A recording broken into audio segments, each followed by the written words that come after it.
You can't give what you don't have. When you are talking about integrity, you are really talking about the real person, who that person is. When you talk of integrity, you talk of honesty. To be honest. And to be honest means to be trustworthy, to be truthful. And politics is science and art of government. Politics is about the people. Yes. And if you talk about it in a deeper sense, it has to do with how people take decision on how to lead themselves.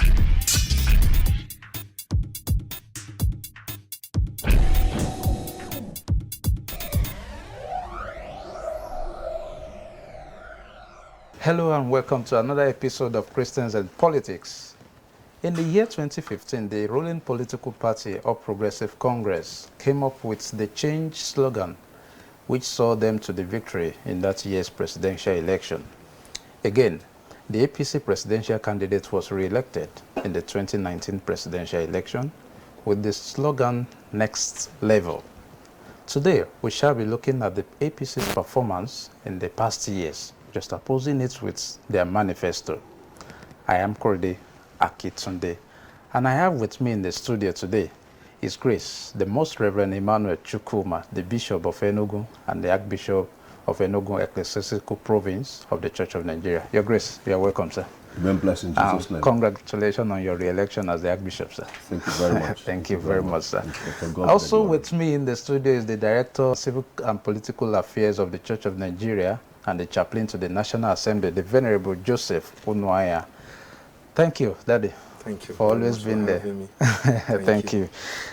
Yes, let's take a look at this clip containing the highlights of the APC's manifesto before we begin today's discussion.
All right, we are still on Christians in Politics, and that was just an highlight of the All Progressive Congress manifesto, which we are going to be dissecting vis-a-vis their performance in the last 4 years.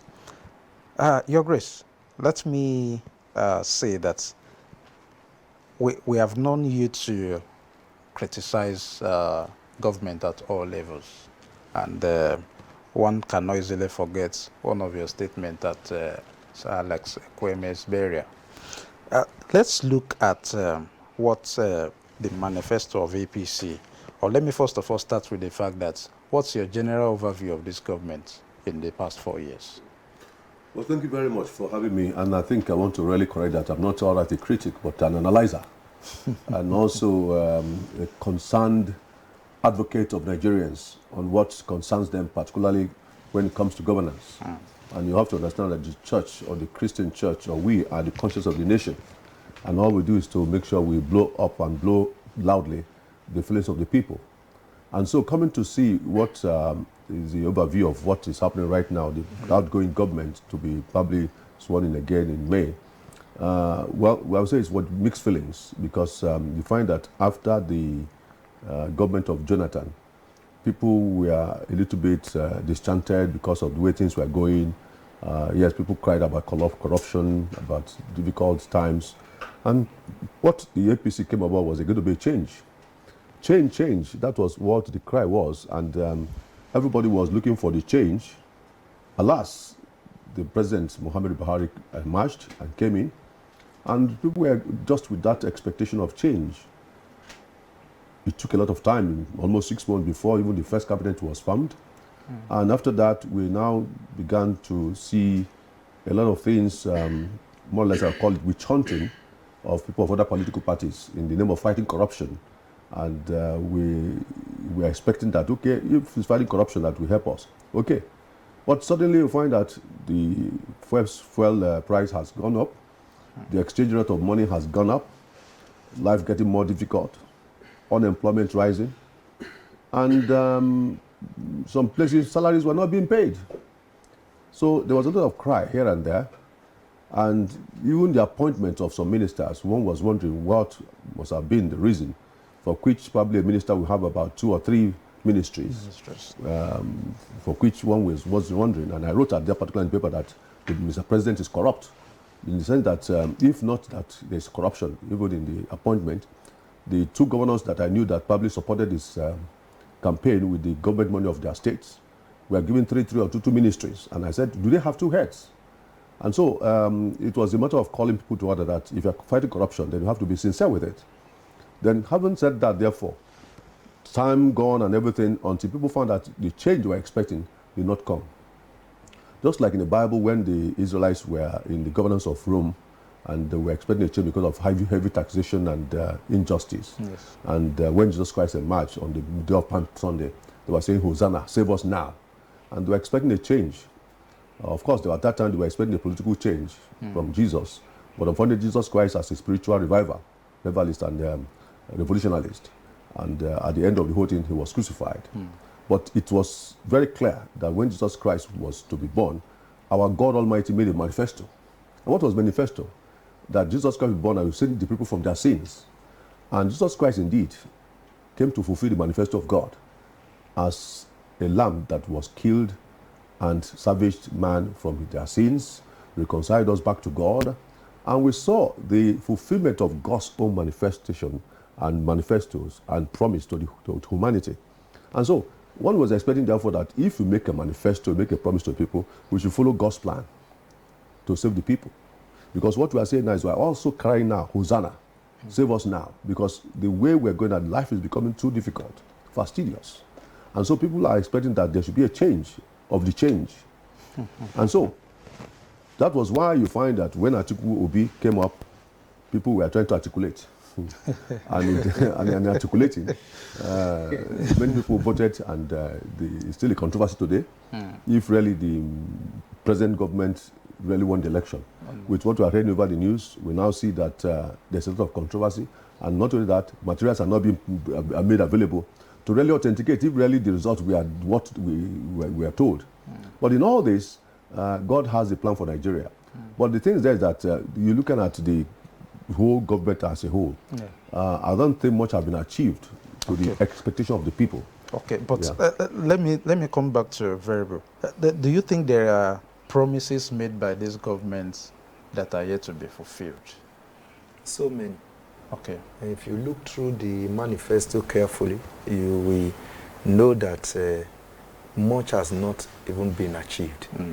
Yes, even in the cardinal ones, like security, economy, and I think power also, those three cardinal ones. What really can you pinpoint that has been achieved that is very tangible?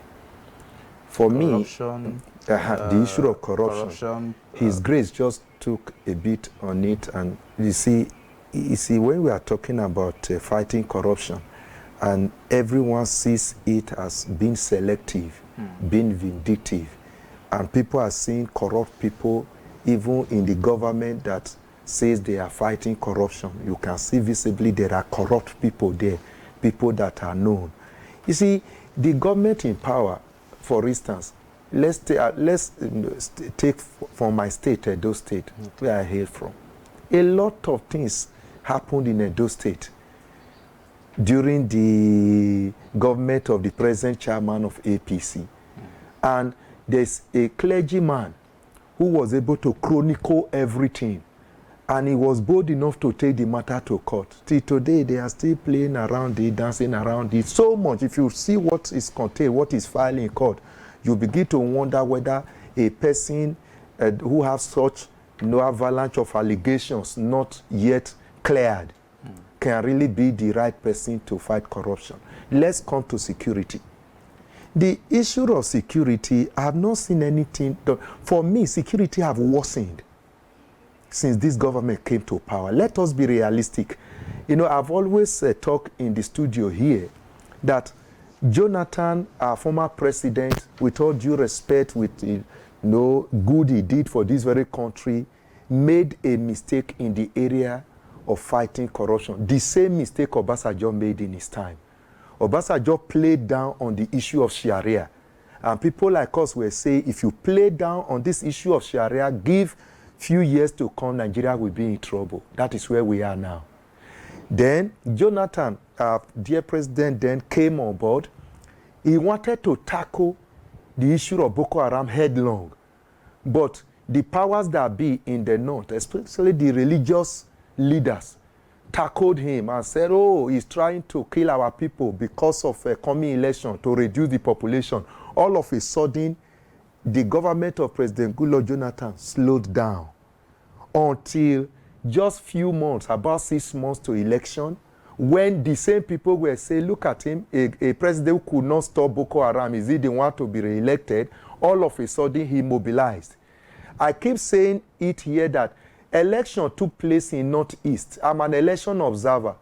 If Jonathan did not remove the flags that Boko Haram pegged here and there, if they didn't fight them to a standstill, how come election was able to take place in the Northeast in 2015? I thank God in the last episode, a retired Navy captain who was on set with me here confirmed that it was that government that brought in people they train in abroad, and they were able to recover territories. That was why election was able to take place. Yes, the present government led by President Muhammadu Buhari demonstrated some genuine interest in trying to fight corruption. You remember he started traveling, meeting neighboring countries, their leaders, to see how they can synergize and tackle this thing. But what they succeeded in doing was dislodging Boko Haram from Sambisa forest, and they made them to spread throughout the country. I also harp on it here that the same herdsmen that are killing people in all the villages all over the country, they are Boko Haram members. They are only advancing their cause, hiding under the canopy of herdsmen. But what did this government do? They didn't talk about it. No single statement. People were dying like egg until this same studio ran a program condemning what was happening in the country before Mr. President spoke for the first time. The Catholic bishop spoke before the other people started talking and talking. Now, in the area of insecurity, are we better than where we were in 2015? So tell me, in the area of power, one of the problems I'm contending with in my new parish now is the question of energy consumption. Some people are saying we are over-consuming diesel. They are not bothered about the tariff. Some people are saying that, electricity bill is too much. The tariff have tripled, and yet no light. Before we can get light there, a whole week there will be no supply at all until you go and fill form. From October till now, we have gone to NEPA office to fill form more than 10 times. Is that how we should go? I think we'll get to power and all those things. Let's take this one by one. What I was saying generally in all is that if APC was to be my child and I sent him to school and after 4 years he comes back with the kind of result I am seeing today, I will not clap for him at all, except if I don't want that child to have future. So we have to speak the truth the way we are seeing things. People come to us. He's our father in the Lord. I'm a priest. People come to us to express what they are passing through. Nigerians are suffering. And if this is what we are seeing now is all that change can give to us, to me, it is very, very far from what is expected. May I ask this before I stop? Assuming this government was not voted back now, 4 years has gone, what would they beat their chest to say they bequeathed to Nigeria? Maybe it's in their manifesto. Let's take one by one, Your Grace. Let's look at the Ajaokuta Steel Company. In 2015, President Buhari promised to revive that company, but this is 2019. Nothing is yet to be done. What are you thinking? Well, lack of initiative. Lack of initiative and having the proper people in the proper office. Okay. When you put mediocres in office to look after a certain ministry and you don't have that well to do, or probably have the technical know-how and their knowledge about that office, they mess up. So you find that many of the ministers are occupying offices and ministries they are not specialists or professional about. And lawyers occupying power ministry. So if you find that type of thing, you find that the wrong peg in a round hole or a square peg in a round hole cannot fit in. The lack of interest, because most of the time the president has wasted in fighting people, indicting people, and fight opposition and not really concentrating on what he will do. So when these things are over, we talk about governance. Governance is not when you begin to witch hunt people. There is much time in witch hunting people than really putting governance in place. And so hence, they have no time. Now, if you could see even the funding of these things, if you could fund trips abroad with so many thousands, millions of dollars, and you can fund INEC to conduct election that is now very much contestable, and so many millions have been put in that. Go and check the budget. If you have Ajaokuta in mind, what type of budget have you made there? And how sincere is the implementation? So that is where you find the area of industrialization. Yes. Industrialization there is not sincere in Nigeria. And talking about this, what he's saying, are you going to industrialize Nigeria when you have no stable power? Go to Ghana. Do you know that here in Nigeria, Michelin and Dunlop were in Nigeria before Tapapa? But they are no more here. They are now in Ghana because it's going hawk. Then most of the industries here are dead. And Namco in Enugu is no more working. You find that so many industries are closed down. Go to Lagos, go to Port Harcourt. They are closed down because it is more expensive to go into production in Nigeria. We are more of consuming nation than producing nation. And so that type of Ajaokuta steel will have been a very great thing because we are depending on oil. But let them divert their attention and see to that Ajaokuta steel. But again, it may be political. Because again, you find that this government is so much sensitive in political and tribal sentimentalization. And that has affected the things that you want to say, oh, it's not in our area. And I'm quite sure if Ajaokuta, that thing is somewhere in the north. They will have concentrated more there because they know that they can get more money there. But again, you find that the problem with Ajaokuta is that it has been politicized. And now they're talking about privatizing it. All these things are stealing. I mean, that Ajaokuta should be given priority in their budget and put the right person who knows the technical know-how to advise us and put things in order. Your Grace, let me just, as you mentioned privatization, let's take that into power. Yes. Jonathan privatized the No, I said they want to privatize this. And is that going to help us? Yes, that's just as we have the power privatized. Yes, that's. And when this power is privatized, it has become worse than whatever before. Okay. So most of the things that have been privatized, even right from Obasanjo time till now, has not yielded any benefit for Nigerians. Yes, because that's what I wanted us to dwell on. That does privatization actually works for us in this country? Well, privatization does not work for us in this country because it's being done on self-centeredness and selfishness. Because you privatize this for your friend and people you think you're going to favor, who don't have the flair and the interest to really make it to work. What they're after there, they have what they call intrinsic and extrinsic value. So them have the extrinsic value for which what they will get from it, and they're not really tuned to what is the output people can get for them to benefit, for them to use it to use result. You put people there, people are thinking of how much are you going to get from this, or are we going to get more fees this, like in the lot of power. They're interested in getting people paying bills than producing power that will make it stable for people to say, if I have power 24 hours, give me the bill, I'll pay. So the problem is that they are privatizing these things on sentimental basis, on friends and people who they think they want to favor. Not people who have the interest or people who have the flair and the virtue to make sure that this thing works. That's the problem. And then appoint ministers who are technically endowed. People know what to do, and then they will give you advice and get technical advice of how that thing can work. But when you don't get people who are really endowed with that knowledge, you go and put somebody who is an Islamic religionist, or you put somebody who studied law to say, go and think about Ajaokuta.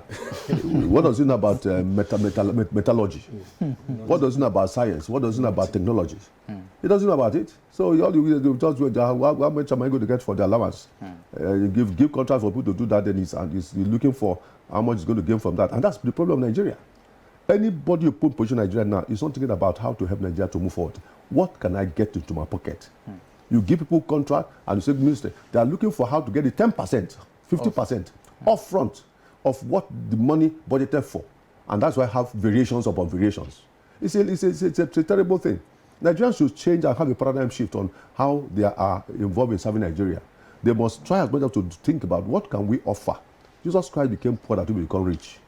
People, Christian in politics, particularly those of us, if you are an Islamic person, you are a religious person who is a Christian, you must put that into practice that, well, I must do something first that will give people happiness and joy and gain.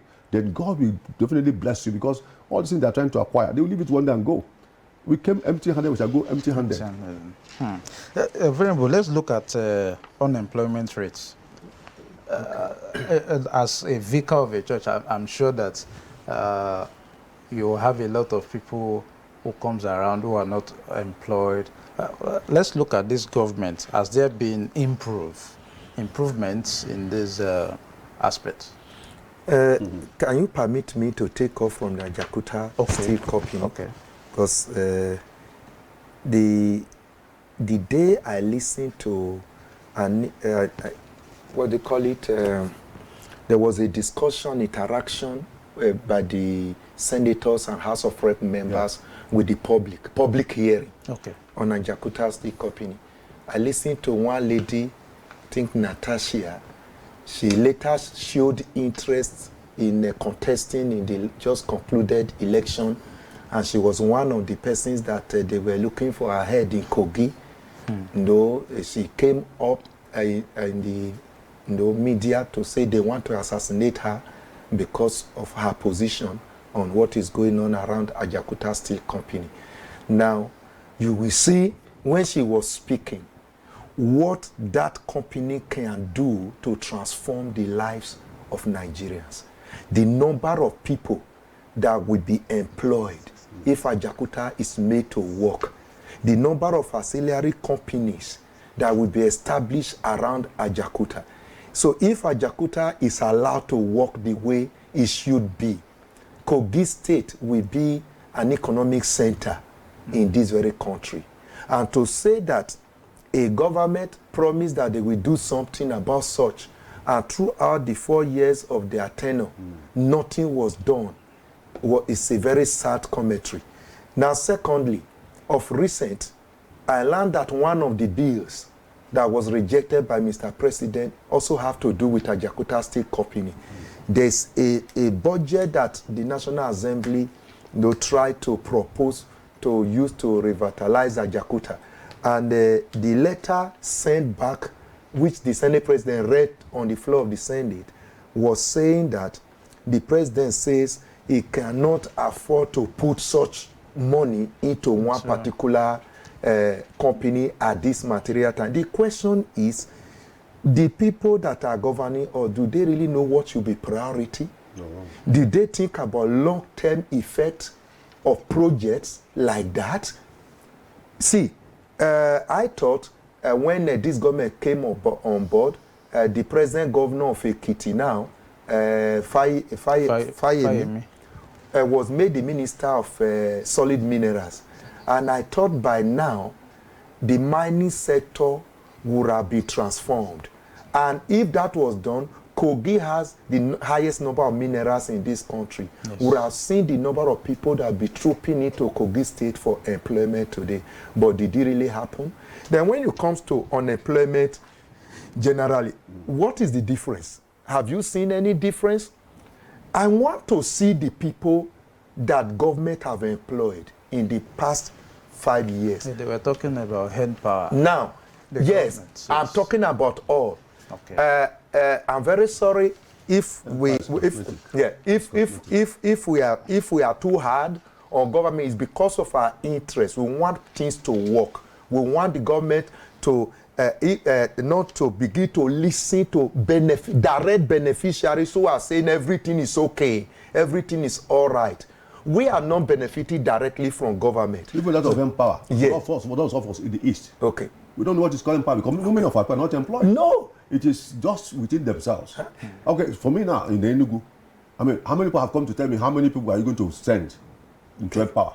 The employment is just within the political circle. They are just putting it among themselves. And go right now, as I said, and I said without any out of any sort of mistake, that if you go now, I'm sorry for our brothers in the north, they're not fair to us. Any person that passes out from the north now from university will get employment. And people from that state don't have the opportunity. Go to Central Bank, go to NNPC. How many of our southern people are there? And not only that too, many universities are coming up. Yes. Recklessness in approving universities, and we are producing graduates that we have no job. And then we have, I mean, so many guys are there frustrating. They're now riding keke.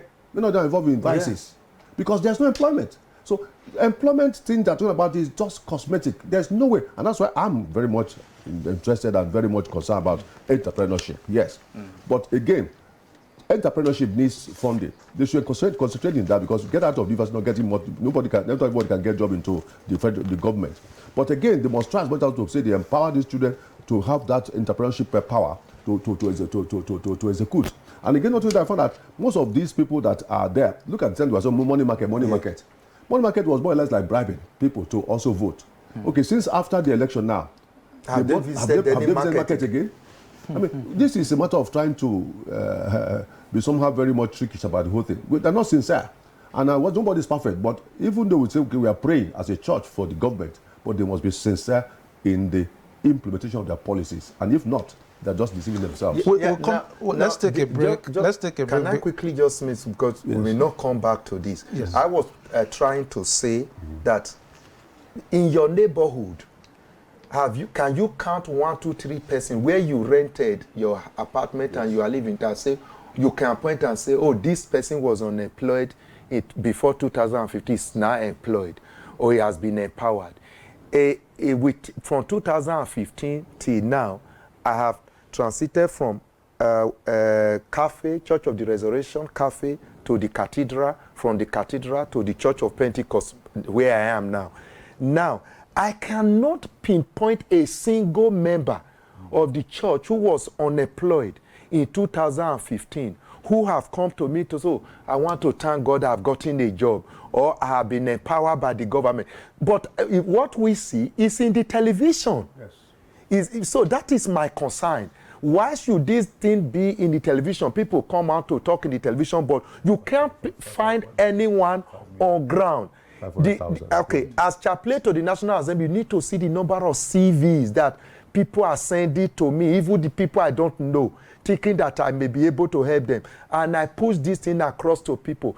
Let me give it to Senator Mao Nwabua, a very nice Christian in politics, in National Assembly. Do you know, he told me he's the deputy chairman, Senate Committee on Employment and on Labor and Employment. Do you know that he told me from year one, whenever there's going to be opening, I will tell you to bring your list so that people you know deserve to get, so that we will help. In the second year, he called me and said, bring your list, because in about 6 months' time, there may be employment in some government parastatals. And I took 12. When he got, they said, no, your list is too long. Let's reduce. To show the interest he had, he used red biro to remove some and left 7. We asked me, who is this? Why do you think this person must be? He took 7 and asked the PA compile it with the other list he has. Do you know that this is 4 years after? No single name came out. Where is the employment then? That is my concern. Who has been employed? There was a show in the television, a protest about Rita Oji in Lagos. What struck me was that a lady was speaking for Oji, Mrs. Oji, about the elections. She said she won in Lagos. We leave that one for court to look into. But what attracted me was that all the people that were carrying placard were on hijab, and they were small, all these children, Hausa people that are hanging around in the corner in Abuja. You could easily see that this woman just went, pick these people, maybe give them 500 naira, gave them placard to come and hold. That is the kind of show of deception we are having in this very country. Okay. Nigerians are educated. People are educated. Now, you cannot just begin to deceive the whole people and think that people will believe. If you are doing something, let's see it in concrete terms. We will support the government. We will pray for the government of Buhari if we see change. Let's take a break, and we'll just be right back to continue. We'll take on security and infrastructure after this break.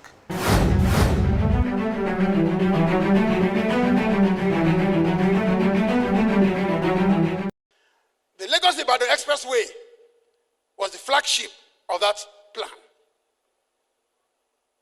That road, 127 kilometers, began in 1975. By 1977, it's been done. 1978, Obasanjo commissioned it at the cost of 90 million naira. The busiest road in this country that links the west to the east, to the north. 90 million naira. Now, after a decade of usage, of course, wear and tear. And so the government felt they should rehabilitate that road, maybe even expand it. Now, hear me. For 20 years running, at the cost of billions or unaccountable, we can't count the billions now. Billions and billions and billions, repairing a 90 million naira road. That was within 3 years. Now for 20 years, Obasanjo, 8 years, Yar'Adua, 2 years, Jonathan, 6 years, Buhari, 4 years, that's 20 years. They have been working on that same road.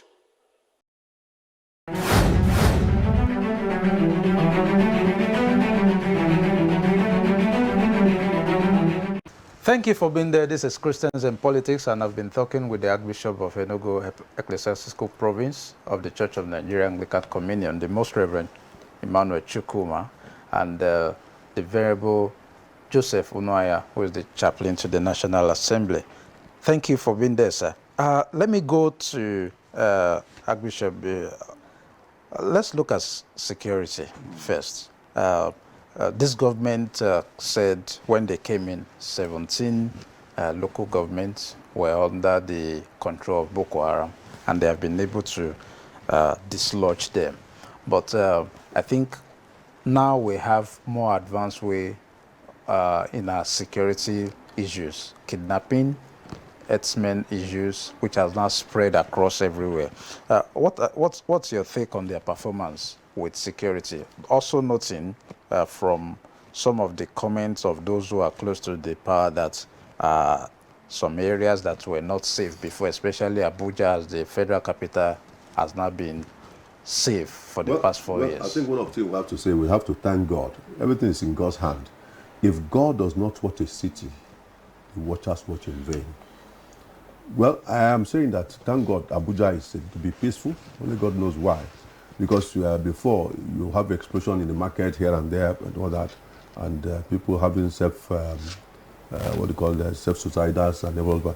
But unfortunately, by the grace of God, that has come down now, and we can say Abuja is safe. Before, because of that, the government doesn't have any program in the square. They only perform it in House Rock there. But I think the last few, probably this year or probably so, they had come out to the square.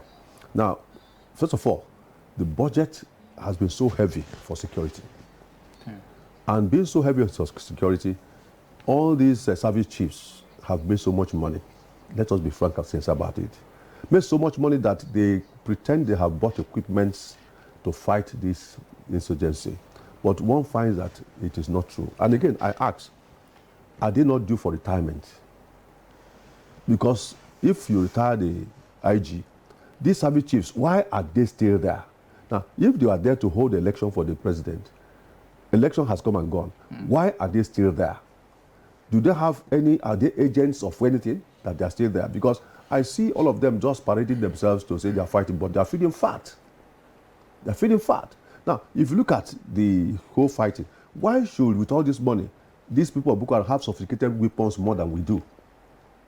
And many soldiers are being killed. And unfortunately, you find that our people from down south are the people that are being pushed to the forefront. I can very much verify that. And you say you are fighting people, and people you are fighting are more sophisticated in weapon than yourself.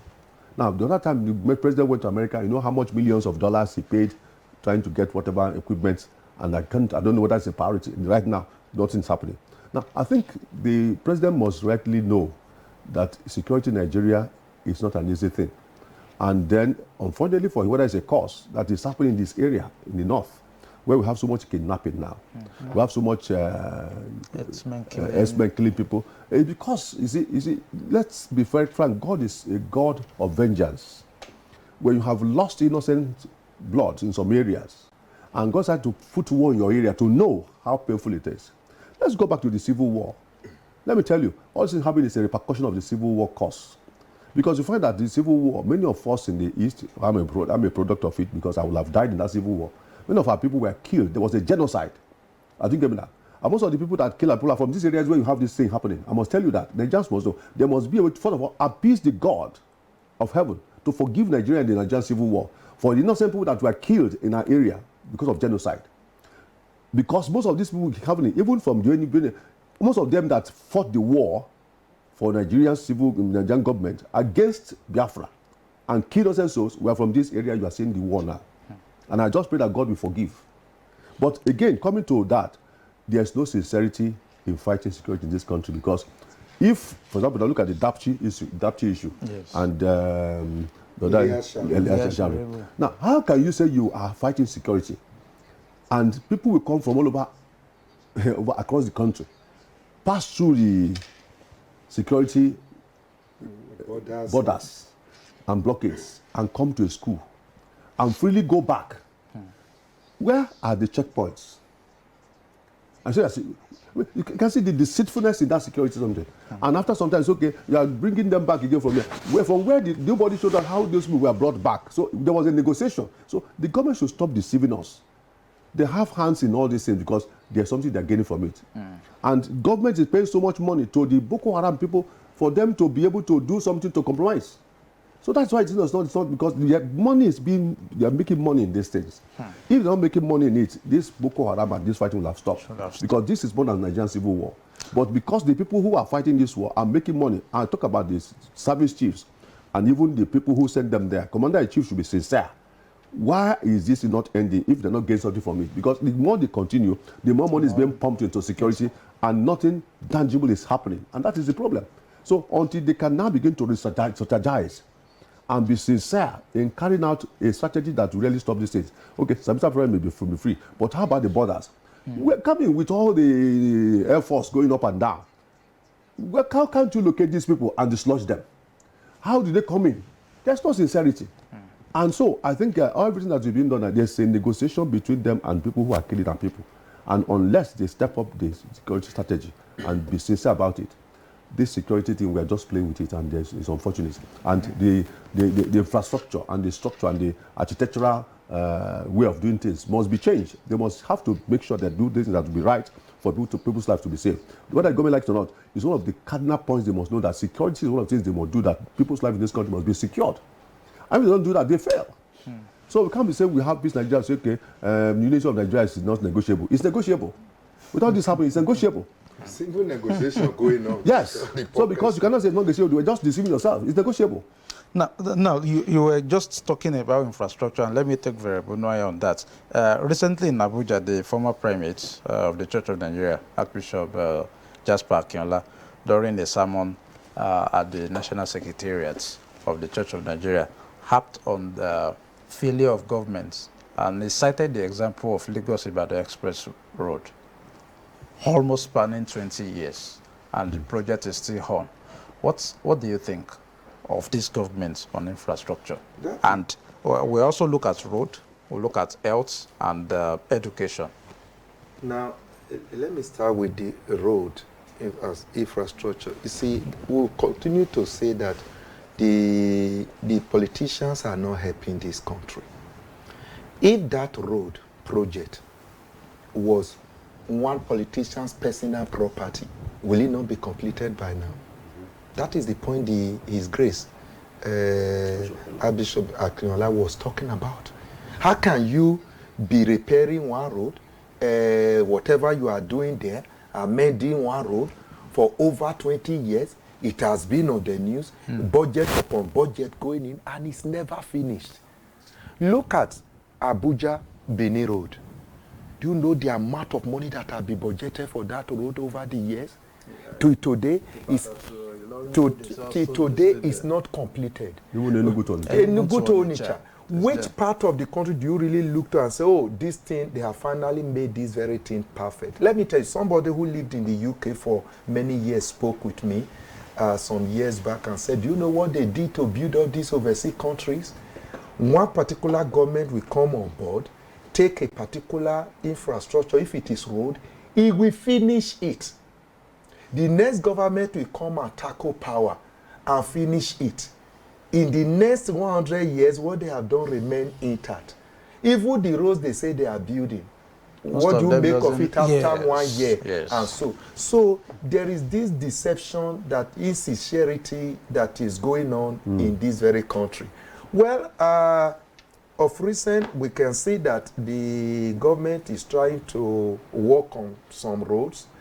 We just have to encourage them to continue. If they are doing something, let them make it solid, so that we don't go back to square one. And whatever they have to do, like the scripture will say, they should do it quickly, because people are dying on the road. Then you were talking about health. Yes. In the area of health, I will tell you, honestly, I will tell you that this government has failed Nigeria. The reason why I'm going to say that boldly is because I expected that one of the areas that this government is going to make a major mark is in the area of health, because Mr. President have not been too well over the years, and he has been managing himself, but we thank God that at least he has traveled abroad, taking good care of himself, and he's back now, and he's hale and hearty. I had expected that when he returned from the medical trip abroad or wherever, that he was going to declare emergency in the area of in the health sector and transform our hospitals. But that has not happened. No. You remember when even the wife and the daughter cried out about the hospital, the Aso Clinic. My brother, you see, I think we are not helping ourselves as a country. Like the Archbishop was saying, people built those hospitals. that we run to? Is it that we cannot build them here?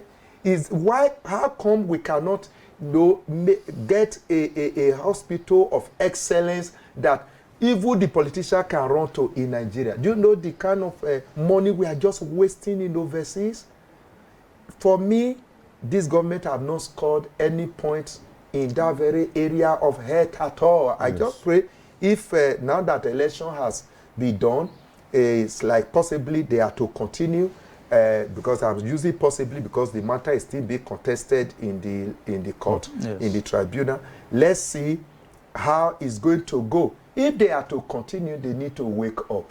Mr. Man, your state, Edo State. Edo State. Look in Benin, the hospital that was built by Shemale for how many years not opened? And this president went to commission that hospital.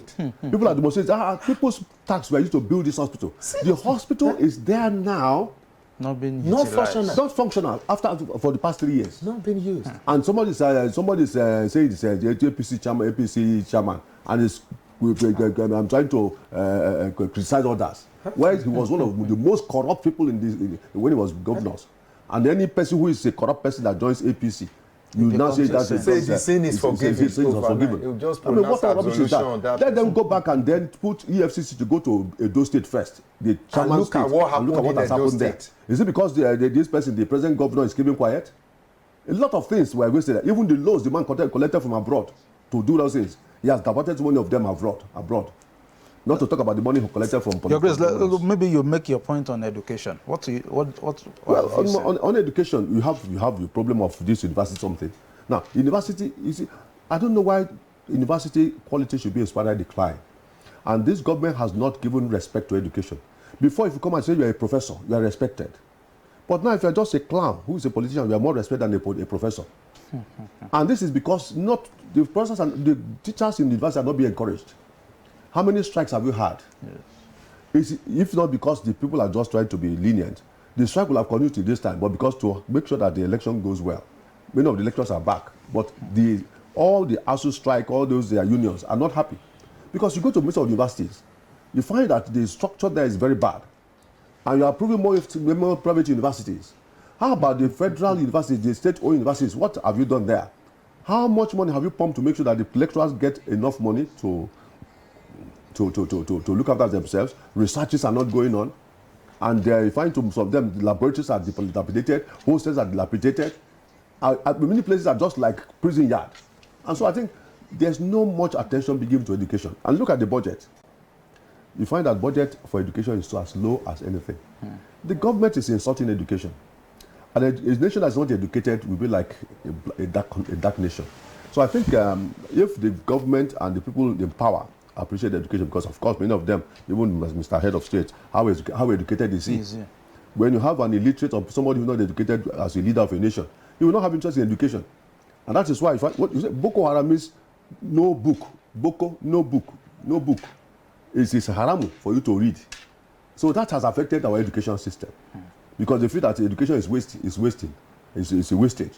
And that's why we must begin to redirect our attention that we must make our people to be educated. Otherwise, you have educated illiterates. And again, find that in university now, many people are concerned about certificates and not about really learning. Because the education, it means that certificate is more important now. About somebody I knew who passed out as chemical engineer cannot balance the chemical equation. Many of the lecturers are doing something because they cannot afford to eat or to meet up their demands. If lecturers are paid very well, if universities are well equipped, you will see improvement. And that's why most of these universities, like Afio Babala and all that, can't government take example from them that these people are being funded?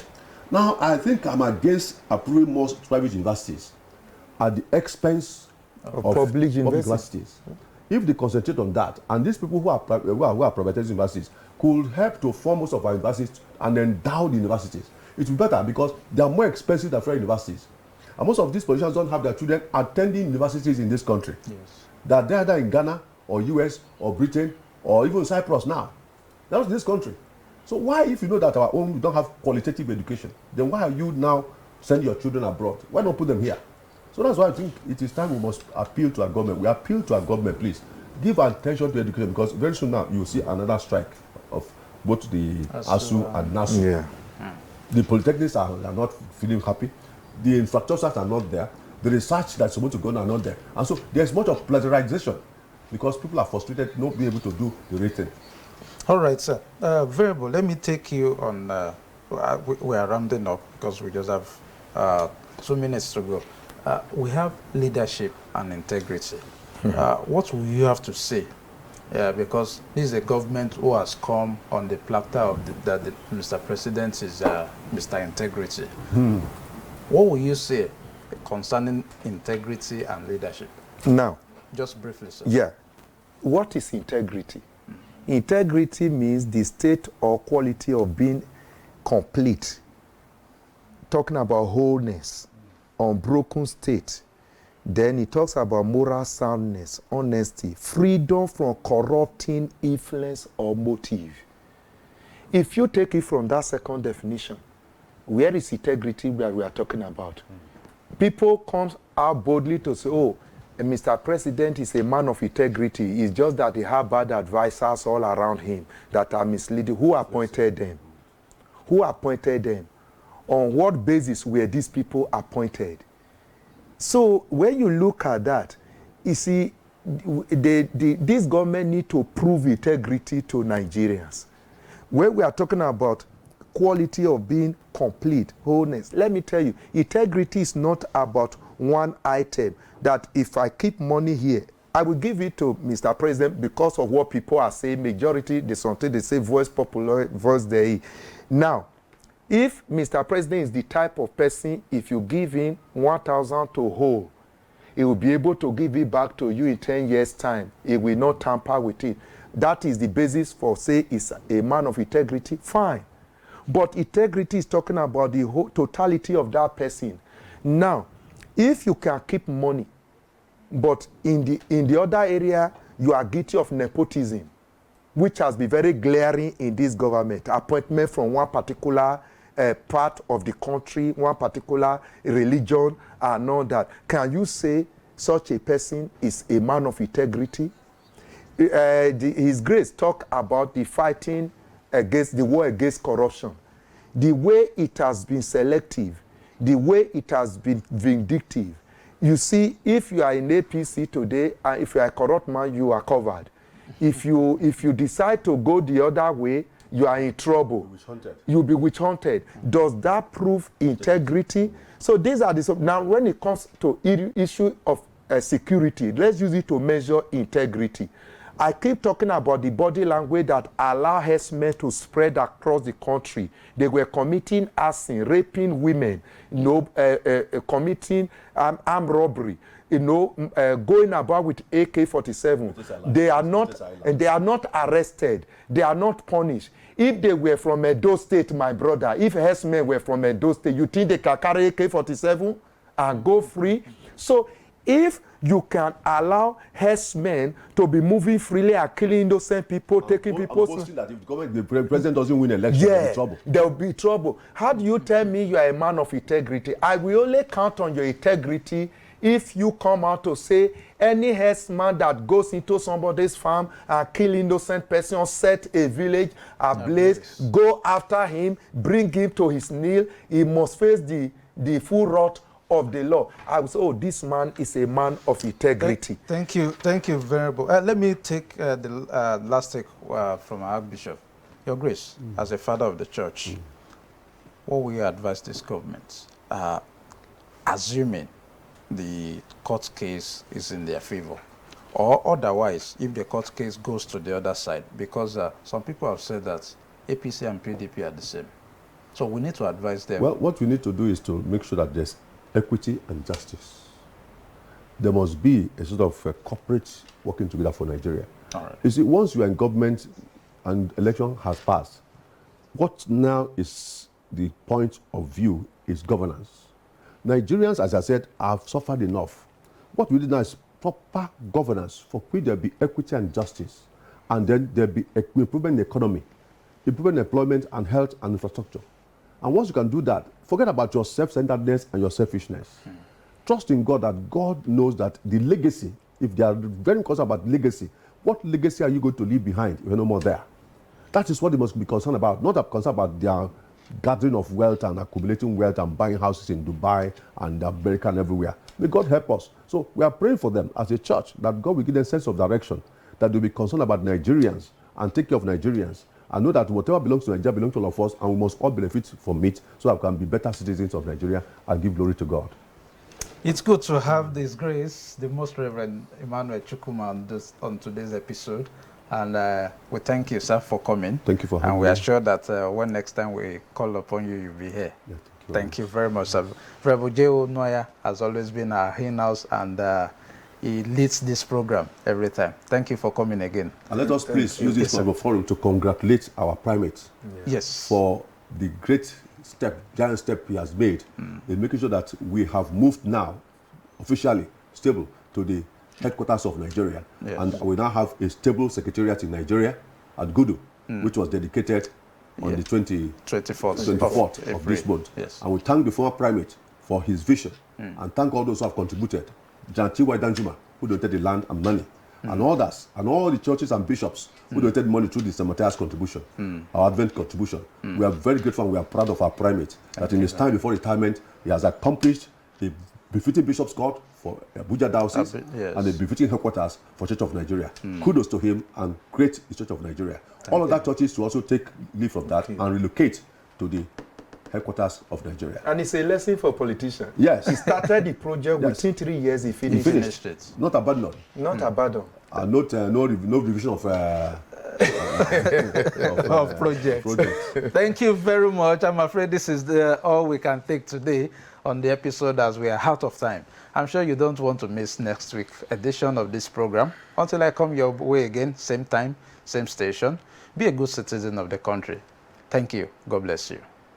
The views and opinions expressed on this program are those of the guests and viewers and do not necessarily reflect the views and opinions of the Anglican Cable Network Nigeria, ACNN.